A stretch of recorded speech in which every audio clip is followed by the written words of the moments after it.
প্রিয় দর্শক, আমি মোর্শেদুল ইসলাম স্বাগত জানাচ্ছি সম্পাদকীয়তে। আমাদের আজকের আলোচনার বিষয় আবারও আক্রান্ত ব্লগার, বিপন্ন মুক্তচিন্তা। আর এ নিয়ে আমাদের সাথে আলোচনার জন্য উপস্থিত রয়েছেন ডক্টর তারেক শামসুর রহমান, অধ্যাপক, জাহাঙ্গীরনগর বিশ্ববিদ্যালয়; অধ্যাপক doctor Shafiul Alam Bhuiyan, chairman, television ও চলচ্চিত্র অধ্যয়ন বিভাগ, ঢাকা বিশ্ববিদ্যালয়; এবং ফরিদ আহমেদ, প্রকাশক, সময় প্রকাশন। প্রিয় দর্শক, আপনাদের বলে দিয়ে আপনারা ইচ্ছে করলে আমাদের সাথে এই আলোচনায় যোগ দিতে পারেন। আমাদের সরাসরি ফোন করতে পারেন, যে এই নাম্বারগুলো টেলিভিশনের পর্দায় দেখা যাবে সেই নাম্বারে। এছাড়া আপনারা ফেসবুক অথবা SMS এর মাধ্যমেও আপনাদের মন্তব্য পাঠাতে পারেন। তো আমরা আলোচনা শুরু করার আগে একটু দেখে নেব এই মুহূর্তের সর্বশেষ শিরোনামগুলো। শাহবাগে দুর্বৃত্তদের হামলায় জাগৃতির কর্ণধার ফয়সাল আরিফিন দীপন নিহত। লালমাটিয়ায় ব্লগার ও প্রকাশক টুটুল সহ 3 জনকে গুলি করে ও কুপিয়ে আহত। যুদ্ধাপরাধীদের বিচার যতই বিলম্বিত হবে, দেশের নিরাপত্তা ততই বিঘ্নিত হবে, মত সুশীল সমাজের। দল হিসেবে জামায়াতের বিচার দাবি।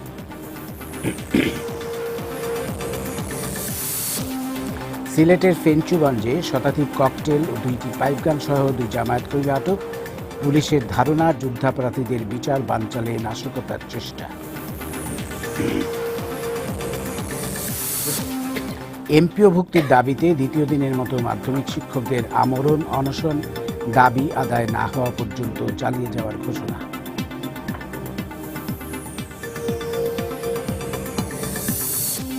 এবং ঢাকা ও জগন্নাথ বিশ্ববিদ্যালয়ে ভর্তি পরীক্ষার প্রশ্নপত্র ফাঁসের গুজব ছড়ানোর ঘটনায় 17 জনের সম্পৃক্ততা নিশ্চিত করেছে পুলিশ, 3 দিন করে রিমান্ডে। আমরা এবার চলে আসবো আমাদের আজকের আলোচনায়। আমরা দেখতে পাচ্ছি যে আজকে আবারও 4 জনকে আক্রান্ত হয়েছেন। 4 জন, তাদের মধ্যে ব্লগার 3 জন এবং একজন প্রকাশক, 2 জন প্রকাশক ইনফ্যাক্ট আক্রান্ত হয়েছেন। আমরা দেখেছি যে জাগৃতি প্রকাশনের যে কর্ণধার, তাকে ফয়সাল আরিফিন দীপন, তাকে কুপিয়ে হত্যা করেছে দুর্বৃত্তরা শাহবাগের আজিজ সুপার মার্কেটে। এবং তার 3-4 ঘন্টা আগেই কিন্তু লালমাটিয়ায় শুদ্ধ স্বর প্রকাশনের প্রকাশক আহমেদুর রশিদ টুটুল, তাকে সহ 3 জনকে কুপিয়েছে এবং গুলি করেছে। তাদের 2 জন আশঙ্কাজনক অবস্থায় হাসপাতালে ভর্তি আছেন। তো এই যে অবস্থাটি তৈরি হয়েছে, আমরা দেখেছি যে এবছর কিন্তু 4 জন ব্লগারকে আগেই এটি নিয়ে 5 জন, দীপনকে নিয়ে 5 জন কে কুপিয়ে মেরেছে তারা। মুক্তচিন্তার যারা ধারক, তারাই আক্রান্ত হচ্ছেন। এবং এই প্রকাশকদের মধ্যে যে জাগৃতি প্রকাশন এবং শুদ্ধস্বর, এরা কিন্তু যে এর আগে যে নিহত ব্লগার, যে আমাদের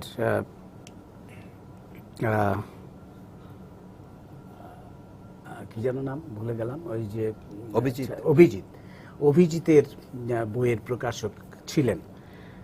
তো সব মিলিয়ে কি মনে হচ্ছে? এবং একই সাথে আবার আমরা দেখতে পাচ্ছি যে যুদ্ধাপরাধীদের বিচার নিয়ে একটা উত্তেজনা কাজ করছে, কারণ 2 জন অপরাধীর একেবারে চূড়ান্ত রায় কার্যকর হওয়ার অপেক্ষায়। তো এই সময়ে এই অবস্থাগুলো, এবং তার আগে তো আমরা দেখেছি যে 2 জন বিদেশিকে হত্যা এবং হোসেনি দালানে যে বোমা বিস্ফোরণের ঘটনা ইত্যাদি ইত্যাদি। সব মিলিয়ে আজকে যে বিষয়টি খুব গুরুত্বপূর্ণ, সেটি হচ্ছে 2 জন প্রকাশকের উপর হামলা হয়েছে। আমি প্রকাশক হিসেবে ফরিদ আহমেদ, আপনার কাছেই প্রথমে আসবো। আপনি কি বলবেন এটিকে? প্রথম কথা হচ্ছে যে এই ঘটনায় আমরা খুবই ব্যথিত এবং খুবই আহত, এতটাই আহত যে আমরা যে কি করব, কি বলবো, সেটাও যেন আমরা সঠিকভাবে সিদ্ধান্ত নিতে পারছি না। আর ঘটনাটা যে খুনি যে চক্র, যারা এর আগে ব্লগারদের খুন করে এসেছে, তাদের যে খুনের ধারাবাহিকতাটা, এটা কিন্তু সেটারই অনেকটা ওই রকমভাবেই এসেছে। কিন্তু এর আগে ব্লগার বলে তারা মুক্তমনা লেখকদেরকে খুন করেছে মূলত। এবার কিন্তু পেশাজীবীকে করলো, এবং এমন পেশাজীবী একজন বা দুজনকে একই দিনে একই সময়ে খুন করলো। এতে তারা যে মেসেজটা আমাদেরকে দিল সেটা হচ্ছে যে এই যে শ্রেণীটা আছে, প্রকাশক শ্রেণী, প্রকাশক, তাদেরকে তারা একটা বড় ধরনের আতঙ্ক তৈরি করার জন্য একটা অশনি সংকেত পাঠালো। এক তো আছেই যে যে প্রকাশকদের তারা খুন করেছে তারা মুক্তমনা লেখকদের বই প্রকাশ করতেন।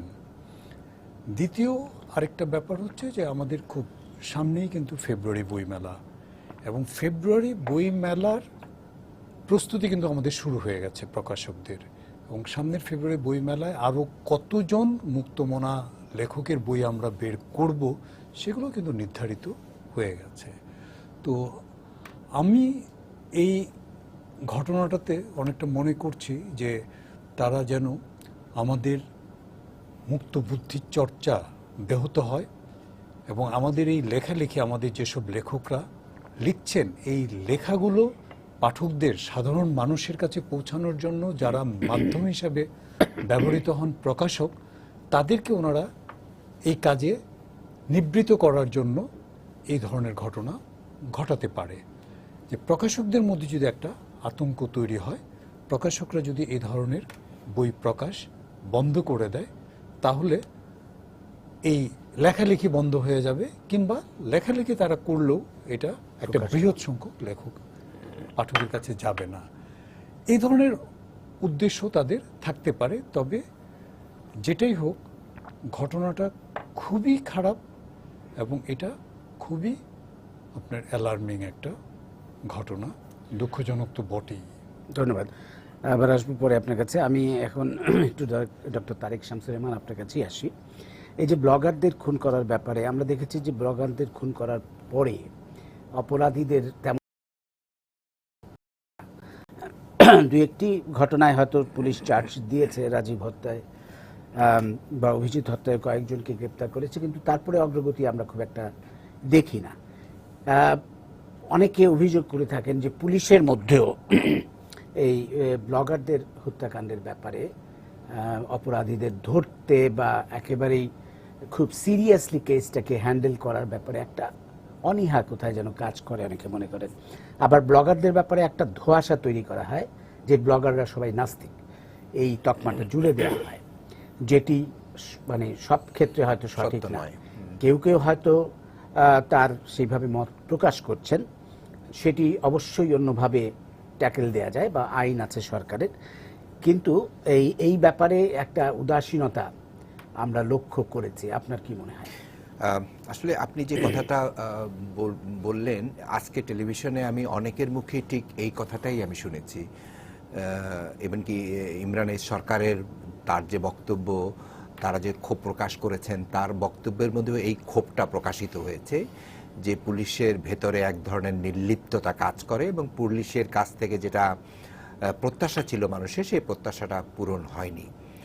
আপনি ঠিকই বলেছেন যে চারটি এর আগের ঘটনা নিয়ে আমরা যদি দেখি যে 4 জন ব্লগারকে হত্যা করা হলো, কিন্তু সুনির্দিষ্টভাবে কাউকে কিন্তু সেভাবে আইডেন্টিফাই করা হয়নি এবং বিচারের মুখেও সেভাবে দাঁড়া করানো হয়নি। এ নিয়ে অনেক জল ঘোলা হয়েছে, অনেক কথা হয়েছে, এবং কি অভিজিতের বাবা, আমাদের পরম পূজনীয় শিক্ষক, তার বক্তব্য আমরা শুনেছি, অভিজিতের স্ত্রীর বক্তব্য আমরা শুনেছি। এটা এক ধরনের হতাশা আমাদের মধ্যে কিন্তু তৈরি হয়েছে। ফলে আজকে এই যে দুটো ঘটনা ঘটলো, একটা লালমাটিয়াতে, একটা আজিজ সুপার মার্কেটে, এবং দুটো কিন্তু একই সূত্রে গাঁথা, এবং যারাই কাজটা করে থাকেন, আজকে আমরা সর্বশেষ খবরে যেটা জানলাম, একটি সংগঠন তার দায়ভার গ্রহণ করেছে। তো এখন এগুলো কিন্তু পরিকল্পনা ছাড়া নিশ্চয়ই এই কাজটি তারা করেনি, কারণ দুটো প্রকাশককেই তারা আক্রমণ করেছে, তাদেরকে হত্যা করার উদ্যোগ নিয়েছে। লাকিলি আমাদের যিনি টুটুল সাহেব, তিনি বেঁচে গেছেন, হয়তো মৃত্যুর সাথে এখন লড়াই করছেন।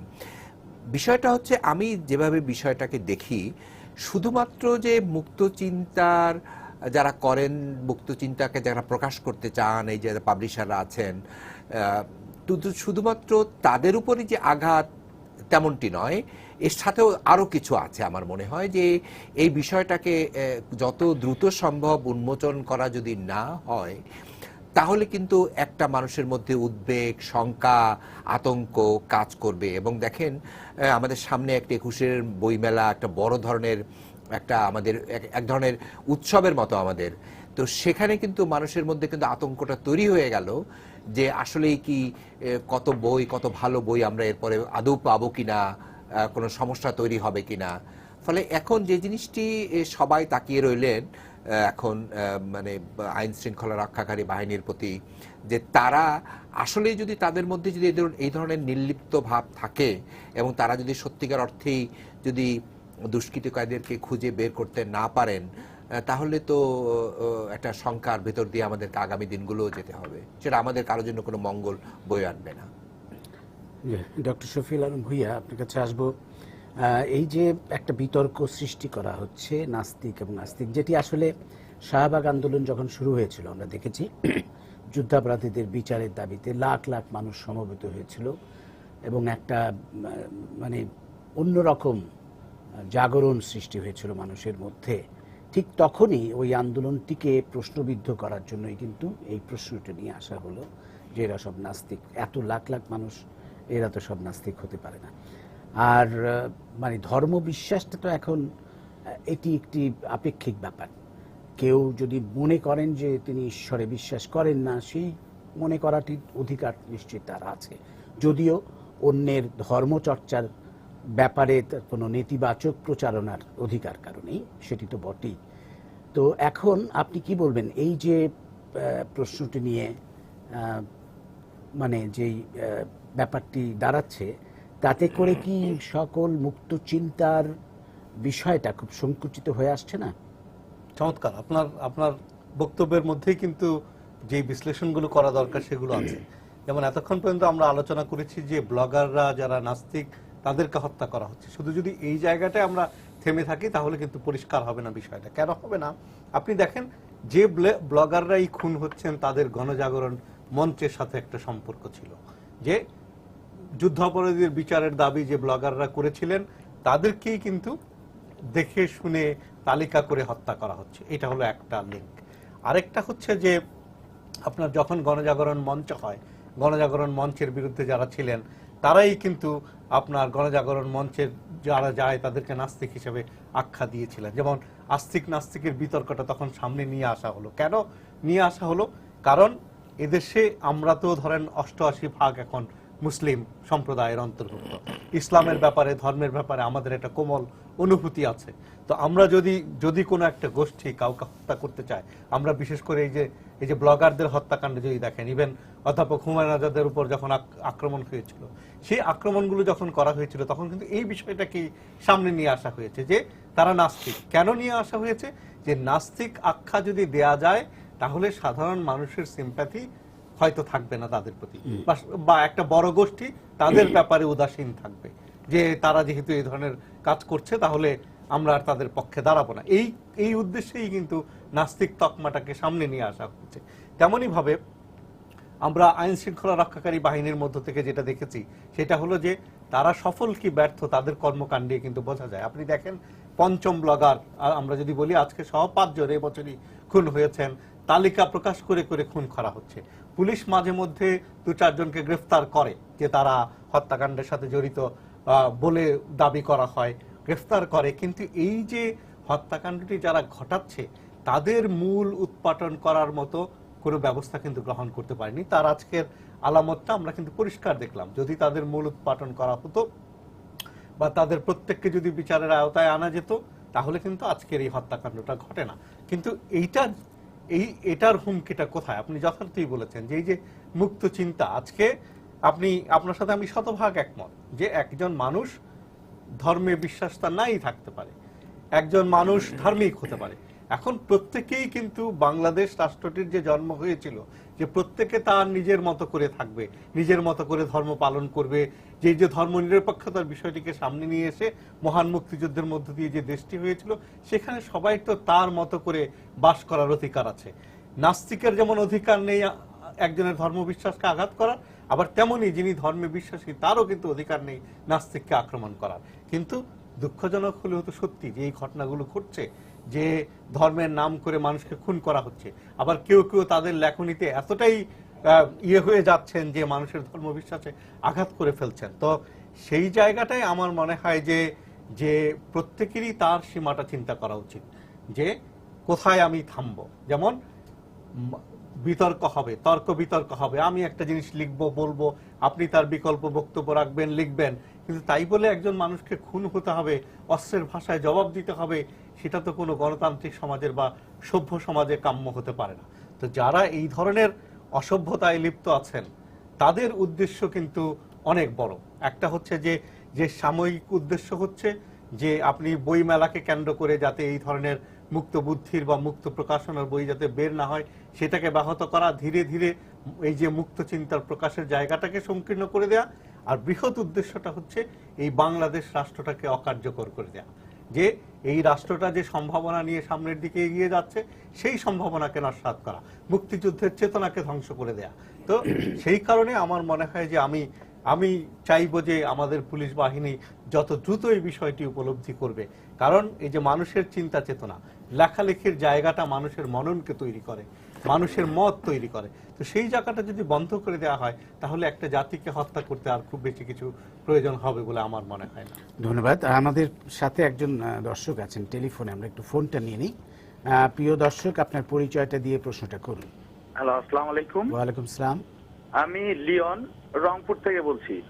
বলুন ভাই, একের পর এক যে ব্লগার হত্যা হচ্ছে, এই ব্লগার হত্যা যখনই হচ্ছে সাথে সাথে আমাদের দেশের যে রাজনৈতিক দলগুলি আছে তারা একে অপরকে দোষারোপ করছে কোনো প্রকার তদন্ত ছাড়াই বা তদন্তের কোনো ফলাফল ছাড়াই। এতে করে এটা কি যারা প্রকৃত খুনি তারা কি এতে করে পার পেয়ে যাচ্ছে না? জি, ধন্যবাদ। ধন্যবাদ। ফরিদ ভাই, আপনি কি উত্তরটা নিয়ে আসবেন? শুধু পারবে না, আমি যেটা দেখছি সেটা হচ্ছে খুনিরা দিনের দিন আরো বেশি সাহসী এবং বেপরোয়া হয়ে উঠছে। কারণ আপনি যদি অভিজিৎ হত্যার থেকে অন্তত ধরেন বা আমাদের হুমায়ুন আজাদ স্যার থেকে যদি ধরেন, তাহলে তাদেরকে আর তাদের উপর আক্রমণটা হয়েছিল রাতের বেলা একটু নীরব জায়গায়, তাদেরকে একটু দূরে সরিয়ে নিয়ে তারা যখন বাড়িতে যাচ্ছিল সরিয়ে নিয়ে হচ্ছিল, কিংবা অন্য ব্লগারদেরও এরকম হয়েছে রাতে কিংবা দিনে হলো, তাকে একা যখন পাওয়া গেছে তখন তার উপর আক্রমণ করেছে। কিন্তু আজকের যে ঘটনা ঘটলো, দুজন প্রকাশকের নিজস্ব অফিসে তারা এসে দীপনকে হত্যা করা হলো আজিজ সুপার মার্কেটের ক্রাউড এলাকায়, একটা এলাকার, এবং যেখানে আমরা বলি যে প্রগ্রেসিভ ধারার লোকজনের সমাগম সব সময় থাকে, অর্থাৎ এটা তারা জেনে শুনে তারা এখানে এসেছে, তারা কতটুকু সাহস নিয়ে এসেছে। আর আহমেদুর রশিদ টুটুলের লালমাটির অফিসেও আমি গিয়েছি, সেটাও কিন্তু একটা মোটামুটি রেসিডেন্সিয়াল এলাকা, তো আশেপাশে অনেক বাড়িঘর আছে। টুটুলের অফিসটা হচ্ছে একটা বিল্ডিংয়ের দোতলায় অফিস, এবং সেখানে একটা অফিসে গেলে, আমার অফিসে শুধু আমি থাকি না, আমার আরও 10 জন স্টাফ থাকে, তারা এগুলো জেনে শুনে সেখানে গেছে, এবং টুটুলের সাথে আরও লোক ছিল, সবার উপরে তারা আক্রমণটা করেছে। তার মানে আমাদের খুনিরা একটার পর একটা খুন করে পার পেয়ে যাচ্ছে, তারা আরো বেশি সাহসী, আরো বেশি বেপরোয়া হয়ে উঠছে, এবং আমরা নিরাপত্তাহীনতায় চলে যাচ্ছি। জিনিস দেখুন, পুলিশ এই যে 2 বিদেশি হত্যার ব্যাপারে পুলিশ কিন্তু বলছে যে তারা প্রায় তদন্ত শেষ করে এনেছে, এবং কারা এই পরিকল্পনার সাথে জড়িত তাদেরকেও তারা শনাক্ত করতে পেরেছে। আমরা যদি বিশ্বাস করি পুলিশের কথা, তাহলে আমরা কিন্তু বিশ্বাস করব যে পুলিশ ইচ্ছে করলে সবই পারে। কিন্তু এই যে ব্লগারদের হত্যার ব্যাপারে কিন্তু আজ পর্যন্ত পুলিশ কোনোটার ব্যাপারেই ঠিক সেইভাবে মানে তারা শনাক্ত করতে পারেনি খুনিদের। তার মানে পুলিশের এই ক্ষেত্রে যেটা বলবো নির্লিপ্ততা অনেকটাই আছে। একমাত্র রাজীব হত্যার বিষয়ে চার্জশিট দিয়েছে, তাও খুনি ধরা পড়েনি এখনো, 1 নম্বর আসামি যে তাকে ধরতে পারেনি। আমরা আসলে খুব সাধারণ নাগরিক, খুব সাধারণ জীবনযাপন করি এবং দেশটাকে খুব ভালোবাসি। এই দেশটাকে খুব ভালোবাসি, আমরা আমাদের সংস্কৃতিকে ভালোবাসি, আমাদের সাহিত্যকে ভালোবাসি, যার জন্য সব চিন্তাভাবনাই খুব পজিটিভ ওয়েতে করতে চাই, এবং আমরা আস্থা রাখতে চাই। অন্তত আমি সবসময়ই আস্থা রাখতে চাই সবার উপর, কারণ আমি মনে করি যে এই পুলিশ বাহিনীতে যারা আছেন তাদের মধ্যেও আমারই লেখক আছেন, পুলিশ বাহিনীতে আছেন, তারাও মুক্ত মনার লোক। এবং এই পুলিশ বাহিনীতে এমন অনেক লোক আছেন যারা মুক্তিযুদ্ধ করেছেন, তাদের সন্তানরাও আছেন এবং এই দেশকে তারাও খুবই ভালোবাসেন। সুতরাং এই দেশটাকে একটা সুন্দর দেশ করার জন্য তাদের আন্তরিকতার অভাব কেন থাকবে?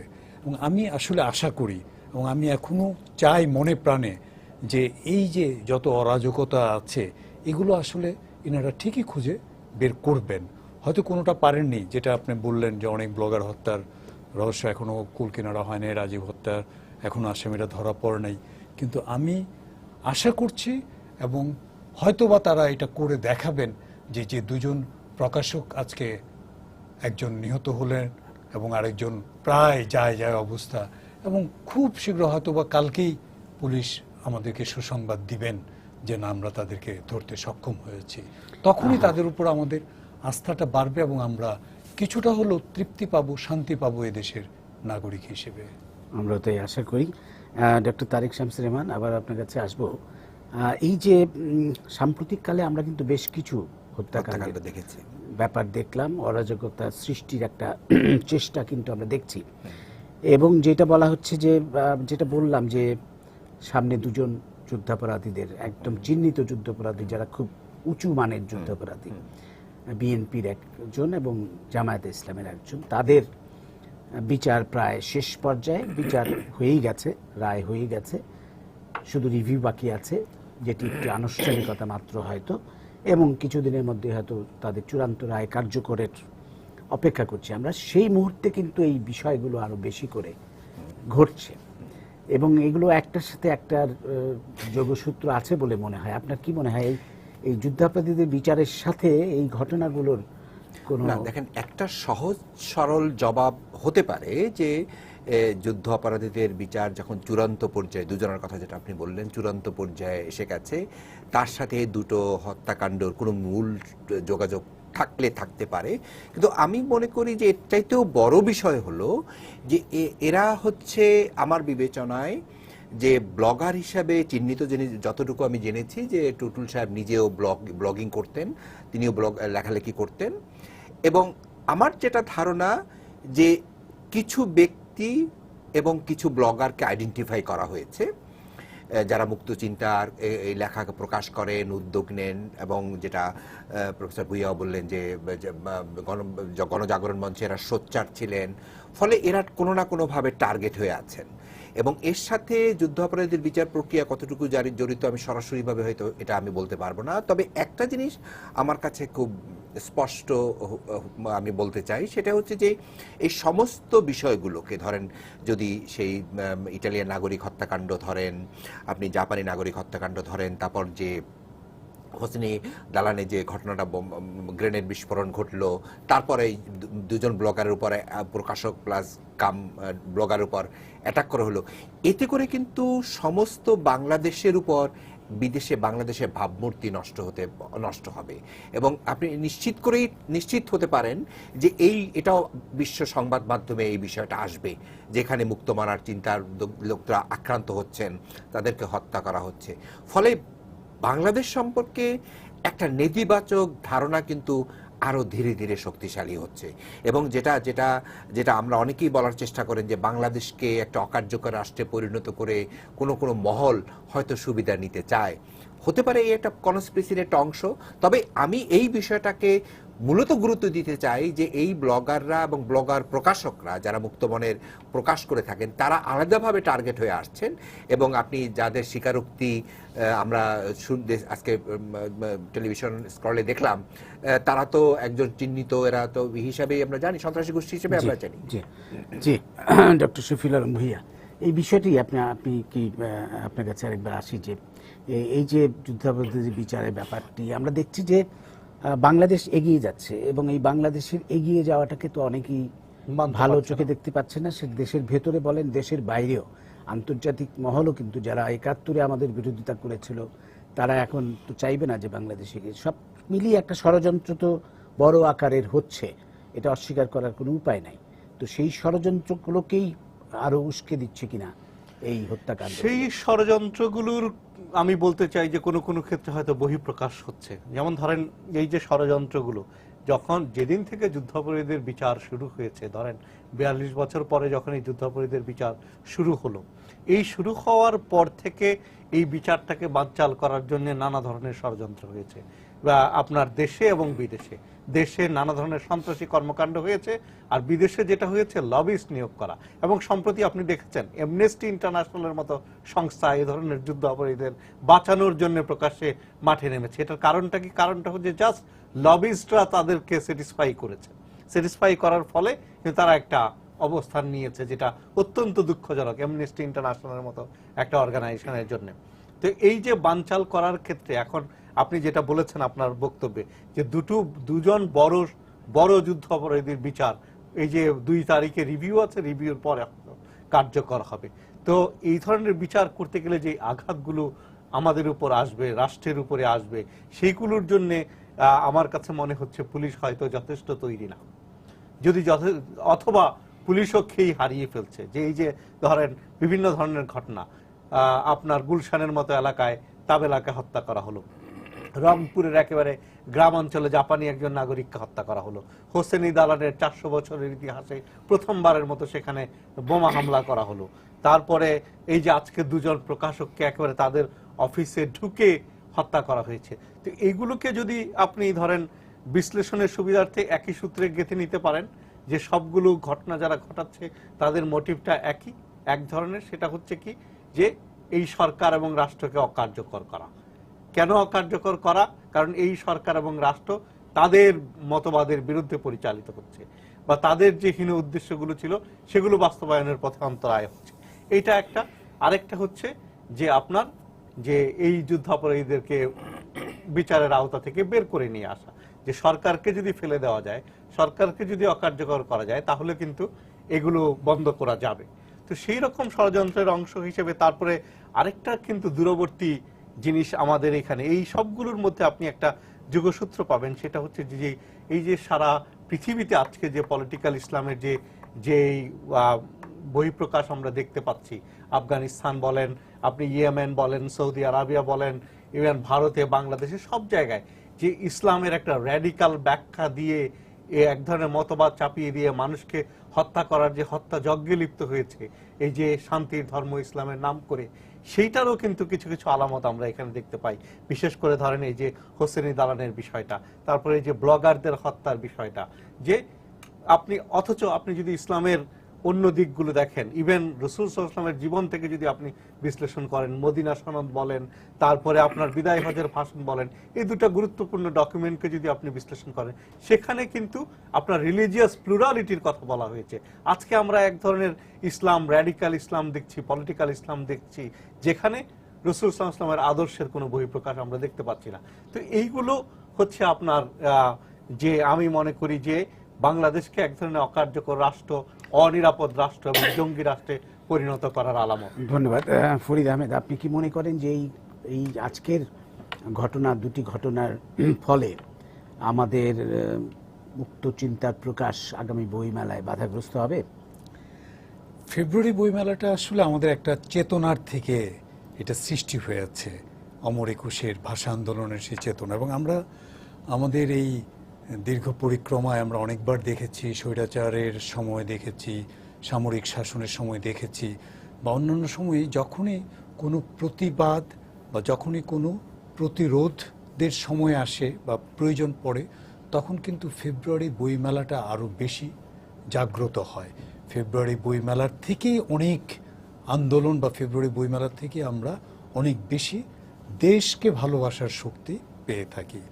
তো আমার মনে হয় ফেব্রুয়ারি বইমেলাকে যতই বাধাগ্রস্ত করার চেষ্টা করা হবে, এই বইমেলা তার স্বরূপে আরো বেশি এবং আমরা দেখেছি, এর আগে দেখেছি যে যখন পহেলা বৈশাখে বোমা ফাটানো হলো, তার পরের পহেলা বৈশাখ আরো বেশি হলো। হয়েছে। আমার মনে হচ্ছে যে এবার ফেব্রুয়ারি বইমেলায় এই ঘটনাটা ফলে এবার ফেব্রুয়ারি বইমেলা মুক্ত চিন্তার আরো বেশি রকমের ঘটবে, আমরা তো এই আশা করি। আমি ডক্টর তারেক শামসুর রহমান, আপনার কাছে একটু অন্য বিষয়ে আসবো। এই যে বলা হচ্ছে ধর্মীয় অনুভূতিতে আঘাত করা একটা ব্যাপার আমরা শুনতে পাই প্রায়, এটার আসলে ঠিক মানে কি হলে ধর্মীয় অনুভূতিতে আঘাত হয় সেরকম অনেক সময় কিন্তু বুঝতে পারি না। এবং এই ধর্মীয় অনুভূতিটা কি শুধু মুসলমানদেরই বেলায় প্রযোজ্য কিনা সেটাও আমরা জানি না। আমি একটি ঘটনা বলবো, এই গত পূজা উপলক্ষে আপনারা হয়তো লক্ষ্য করেছেন ফেসবুকে আমাদের যে ক্রিকেটার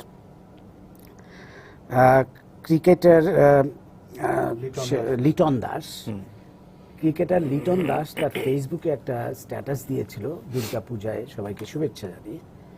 তার ফলে অনেক লোক এমন এমন কমেন্টস করেছে, নাম দিয়ে দিয়ে, কিন্তু তারা স্বনামে এবং ছবি দিয়ে এমন এমন কমেন্টস করেছে দেবী দুর্গাকে নিয়ে, যা উচ্চারণ করার মতো নয়। অবশ্যই এখানে তো নয়, আপনি নিজেও উচ্চারণ করতে পারবেন না এই ধরনের। তো তাতে কি এই হিন্দু ধর্মাবলম্বীদের ধর্মীয় অনুভূতিতে আঘাত হানেনি?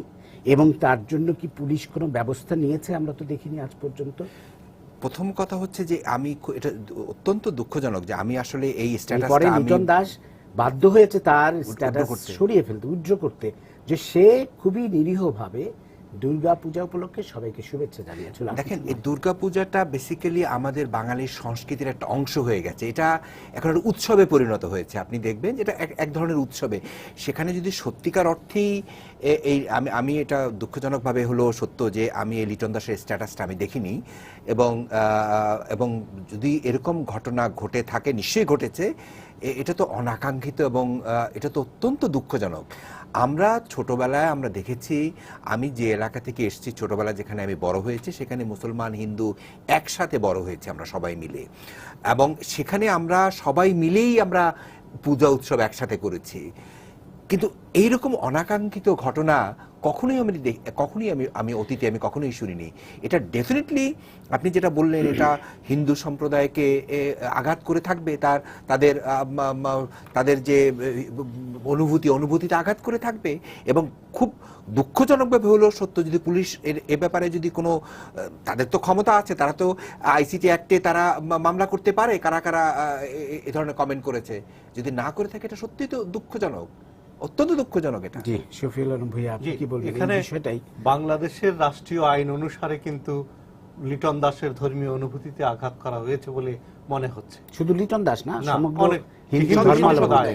কারণ ধর্মীয় অনুভূতিটা যে শুধু আমার মুসলমানের একার না। না, যে কোনো সম্প্রদায়, যে তার অনুভূতিতে আঘাত করার কোনো অধিকার আমাদের নাই। তো কিন্তু ওই যে ব্যবস্থাটা এখনো কিন্তু আমরা দেখিনি, যে যেই জায়গাটা এখানে পরিষ্কার হওয়াটা খুব জরুরি। যে আপনি লক্ষ্য করে দেখেন, যেটা তারেক শামসুল রহমান সাহেব বললেন, যে দুর্গা পূজাটা আমাদের কিন্তু সকলেরই একটা উৎসবের অংশ। কারণ আমাদের এখানে বাংলাদেশে কিন্তু স্লোগান একটা খুব প্রচলিত স্লোগান, যে ধর্ম যার যার, উৎসব সবার। যে হিন্দু সম্প্রদায়ের লোকেরাও কিন্তু আমাদের ঈদ উৎসবে অংশগ্রহণ করে, আমরা দুর্গা পূজায় অংশগ্রহণ করি, যার ফলে সবাই সবার সাথে অংশগ্রহণ করি। তো সমস্যাটা হচ্ছে কোথায়? এই ষড়যন্ত্রগুলো যারা করছেন, এই যে সাম্প্রদায়িক মনোভাবের বহিঃপ্রকাশটা যারা ঘটাচ্ছেন, তারা কিন্তু আমাদের চেতনায় আঘাত করছেন।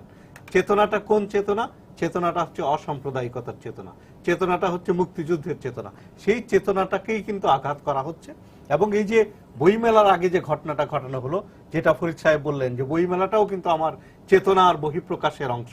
যেই চেতনার জন্ম হয়েছিল আপনার ভাষা আন্দোলনকে কেন্দ্র করে, যে অসাম্প্রদায়িক চেতনা। তো আমি আশা করব যে এই ধরনের ঘটনা, দুঃখজনক ঘটনা ঘটলে আমরা যেন থেমে না যাই। যেটা আমরা এখানে বলেছি, যে পয়লা বৈশাখে বোমা হামলার পরে তার পরের বৈশাখে জনতার ঢল নেমেছে, এবং বাংলাদেশের মানুষ কিন্তু তাই আমি দেখতে পাচ্ছি, যে আগামী বই বেলায় দেখা যাবে যে মুক্ত চিন্তার বইয়ে স্টলের পর স্টল ভর্তি হয়ে গেছে, এবং মানুষও কিন্তু ব্যাপক উৎসাহে বই মেলায় যাবে এবং এই ধরনের বই কিনতে থাকবে প্রতিবাদ এবং প্রতিরোধ হিসেবে।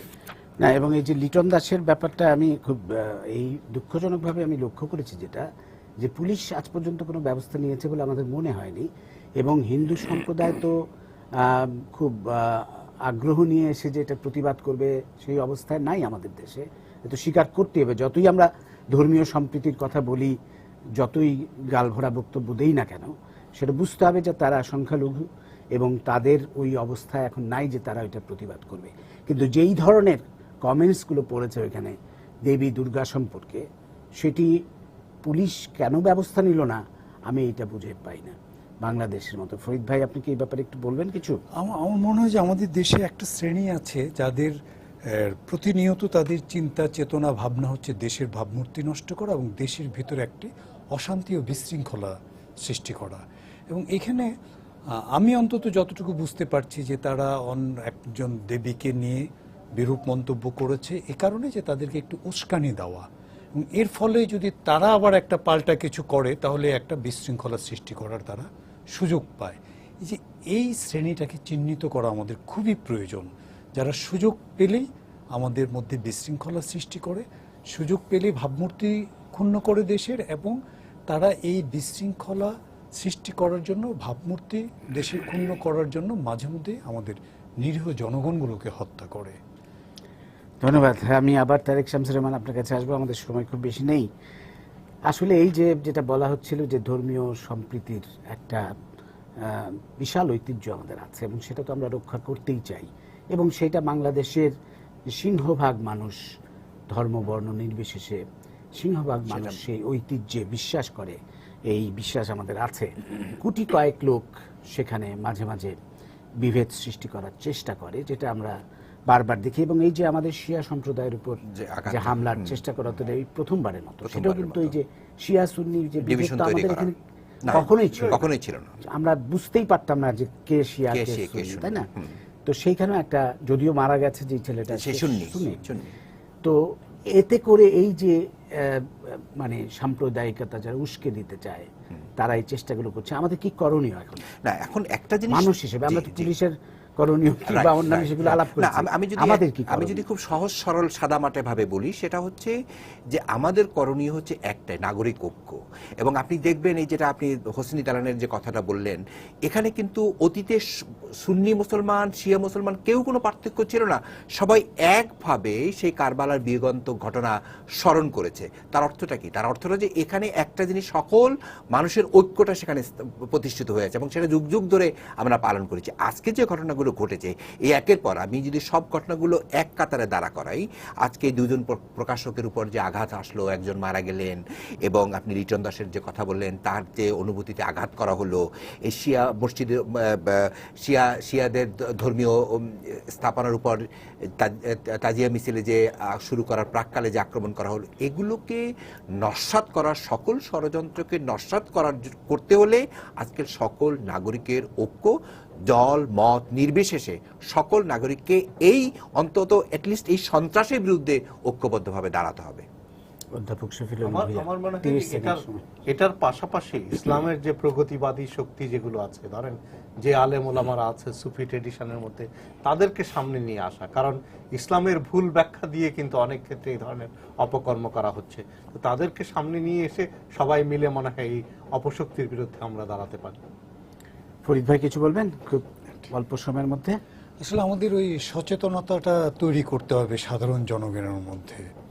আমরাও তাই আশা করি যে সাধারণ জনগণই রুখে দেবে এই অপশক্তিকে।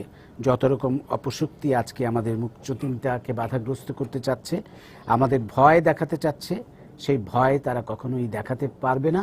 কারণ তারা হয়তো ভুলে গেছে যে বাঙালিকে যত বেশি ভয় দেখানো যায় বাঙালি তত বেশি জেগে ওঠে। এটাই বাঙালির ঐতিহ্য।